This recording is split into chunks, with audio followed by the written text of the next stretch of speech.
நம்ம மக்கள் அப்படியே இருக்காங்கன்றத பத்தி நான் தெரிஞ்சுக்கிட்டேன். தெரிஞ்சு அவங்களுக்காக இப்போ கவர்மெண்ட் ஸ்கீம் ஆகட்டும், இல்ல வேற ஏதாச்சும் ஒரு விஷயத்துல குழந்தைங்க ஸ்கூலுக்கு போகாம இருக்கட்டும், இல்லைன்னா ஸ்கூலுக்கு போயிட்டு பாதியிலேயே டிராப் அவுட்ஸ் ஆயிட்டு மேரேஜ் பண்றவங்களாகட்டும், அந்த மாதிரி ஒவ்வொரு பிரச்சனைகளும் நாங்க சந்திச்சுட்டு இருக்கோம். அப்போ ஃபர்ஸ்ட் வந்துட்டு நானு 12th முடிச்சுட்டு நான் இப்படியே உட்கார்ந்தோம்னா நான் இந்த இடத்துல வந்து நின்று இருக்க முடியாது. ஃபர்ஸ்ட் வந்துட்டு நான் பிகாம் சிஏ முடிச்சேன் கோயம்புத்தூர்ல கவர்மெண்ட் ஆர்ட்ஸ் காலேஜ்ல ஃப்ரீ சீட் கிடைச்சது.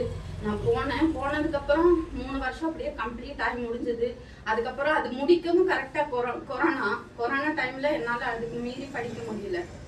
அந்த காலகட்டத்துல நான் 2 வருஷம் வீட்டுல உட்கார்ந்துட்டு இருக்கும்போது எல்லோருக்கும் கல்வின்ற ஒரு ட்ரஸ்ட் மூலமா என்னை கூட்டிட்டு போய் நீங்க படிக்க விருப்பம் இருந்தா நீங்க வந்து படிங்க அப்படின்னு சொல்லிட்டு ஒரு ட்ரஸ்ட் மூலமா எனக்கு என்ன எம்காம் சிஏ படிக்க வச்சாங்க.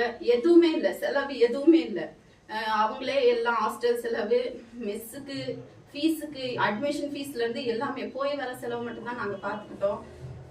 இப்போ நான் எதனால அதை சொல்றேன்னா, நிறைய வில்லேஜ்ல உங்களுக்கு தெரிஞ்சவங்க இருக்கலாம், நிறைய இங்க இருக்கிற ஒரு 20 பேர் ஒரு ஒரு என்ன சொல்றது ஒரு ஆதிவாசி வில்லேஜ்ல இருந்து நீங்க வந்திருக்கலாம். முடிஞ்ச வரைக்கும் ஒரு பெண் குழந்தைய ஒரு ஆண் குழந்தை படிச்சு அது முன்னேறது ஒரு விதம். ஆனா ஒரு பெண் குழந்தை ஒரு தரமற்ற ஒரு குடும்பத்துல இருந்து போய் அவ படிச்சு நான் படிச்சிருக்கேன்னு சொல்லி நிக்கிறது ஒரு விதம். ஆனா உங்க குடும்பத்திலேயோ உங்க வில்லேஜ்லயோ இல்ல வில்லேஜ்ல இருக்கிற ஒரு பழங்குடியின குடும்பத்திலேயோ ஏதோ ஒரு படிக்க முடியாத ஒரு குழந்தைங்க இருந்தாங்கன்னா நீங்க தைரியமா சொல்லலாம். அதற்கான சப்போர்ட்ஸ் நாங்க பண்ணிட்டு இருக்கோம். அதே மாதிரி நீங்க இந்த விஷயத்தை இதோட நிப்பாட்டாம வேற ஒவ்வொரு குடும்பத்திலையும் நீங்க போய் சொன்னீங்கன்னா அது அவங்களுக்கும் யூஸ்ஃபுல்லா இருக்கும்.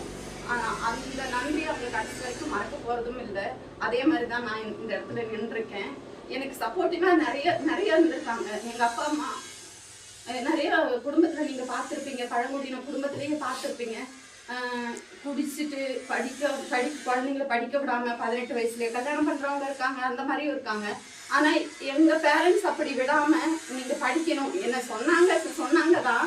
12th இங்கே பாத்திமா ஹையர் செகண்டரி ஸ்கூல்ல தான் நான் படிச்சேன். படிச்சு முடிச்ச உடனே நீங்க போதும், இதுக்கு மேல நீங்க படிக்க வேண்டாம், ஏதோ ஒண்ணு வேலை செய்யுங்க அப்படின்னு சொன்னாங்க. அப்ப நான் ஒரே ஒரு வார்த்தை தான் சொன்னேன், உங்களுக்கு பையன் எனக்கு ஒரு அண்ணன் இருக்கான், அவன் படிக்கணும்னு சொன்னதுக்காக நீங்க அடுத்து கொண்டு போய் காலேஜ்ல சேர்த்தீங்க. நான் ஒரு பொண்ணு தானே, நான் ஒரு பொண்ணு வேற ஒரு குடும்பத்துல நான்